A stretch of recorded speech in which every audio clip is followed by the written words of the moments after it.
tere Marili, missugused asjad peavad mul kindlasti kodus olemas olema, juhul kui mu lemmikloomaga juhtub õnnetus? Tere! Kõige olulisem lemmiklooma esmaabi puhul võib-olla on loomaarsti kontakt. Peab olema teada see, kuhu helistada siis, kui midagi juhtub. Kas selleks on suurem või väiksem põhjus, aga oleks vaja teada, kas loomaarsti kontakt või see kliinik, mis on teile kõige lähem, mis on siis 24 tundi lahti. Võib-olla võikski alustada sellest, et mis kõige sagedasemad probleemid tegelikult on, et millega kodus mida saaks kodus ise ravida.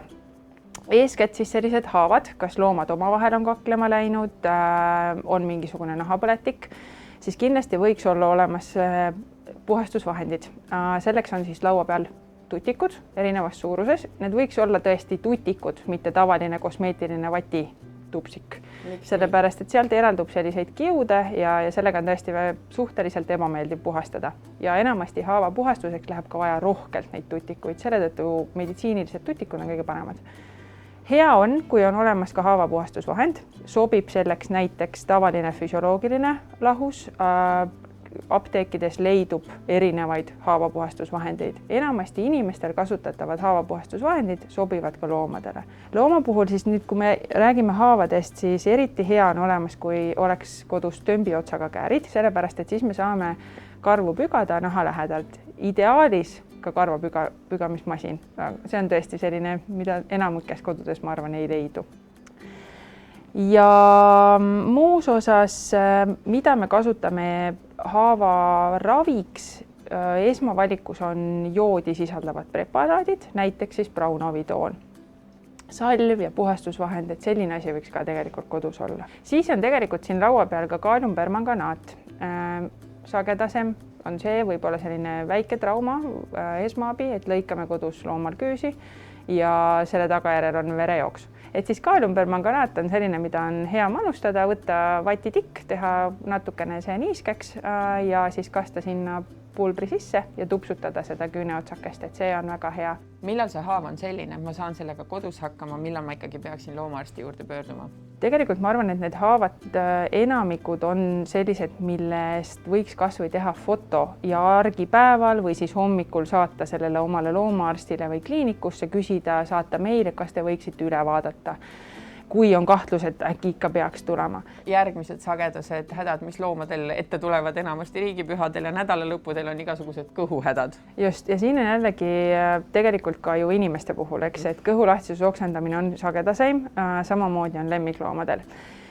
Kõige parem on siiski, kui kodus on olemas kaoliinpektiini sisaldavad tooted, et see on esmavalik, mida me kasutame kõhulahtisuse raviks. Et kui nüüd näiteks loom oksendab, siis selliseid ravimeid, mis oleksid, kõik nad on retseptiravimid, et siis selliseid me koju soovitada lihtsalt kasutusse ei saa, et siis sellisel juhul peab kindlasti jällegi visiidile tulema. Väga tähtis kõhulahtisuse puhul, oksendamise puhul on see, et me söödaksime oma lemmiklooma kergesti seeduva toiduga, et me ei hoiaks neid siis nii-öelda paastul või näljas, mis võib-olla veel kõhulahtisuse ja oksendamise ja kogu selle esmaabi varustuse hulgas on äärmiselt tähtis, tegelikult on digitaalne termomeeter. Et loomadel me siiski mõõdame temperatuuri rektaalselt päraku kaudu, see võib olla kindlasti olenevalt loomast keeruline, aga digitaalne termomeeter on usaldusväärne, sest ta on väga kiire ja see on üks esimesi küsimusi, mida teilt küsitakse, kui te helistate loomakliinikusse, et kas tal on kõrge kehatemperatuur. Siinkohal võib-olla oleks paslik ka märkida, et kehatemperatuur loomal on orienteeruvalt 37,5 kuni isegi 39. Kas on veel mingeid tarvikuid, mis võiksid olla olemas lemmiklooma esmaabi karbis?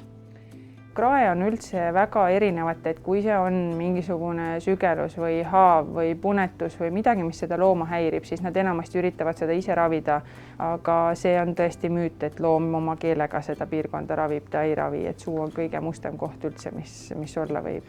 Siin laual võib-olla ka märgata tegelikult sellist kõrvapuhastusvahendit, et tegelikult ka kõrvaprobleemid, silmaprobleemid on väga sagedane, mille poolest pöördutakse. Ja siin on hästi ära toodud siin laua peal ka selline Vetflex. See on selline veniv, elastne side, et juhul, kui tegemist on mingisuguse sellise seotava haavaga, et enamasti neil on selline mõru maik juures nendel sidemetel. Need on ka hästi teretulnud esmaabi komplektis, et see ei ole loomale nii nii-öelda seda ei kutsu lakkuma nii palju ja seda on esmaabiks näiteks verejooksu puhul hea kasutada. Kõik need tooted tegelikult on olemas hästi varustatud apteekides ja väga paljud neist ka lemmikloomakauplustest, et tasub sealt ka otsida. Mis on võib-olla kõige sagedasemad asjad, mida inimene võtab oma esmaabikotist siis lemmiku peal kasutamiseks, mida võib-olla ei peaks tegema? See on number 1 probleem tegelikult, et see on kõige sagedasem probleem, mida me näeme, et inimene hakkab manustama endale mõeldud ravimeid oma loomale. Ennem tuleb konsulteerida oma loomaarsti.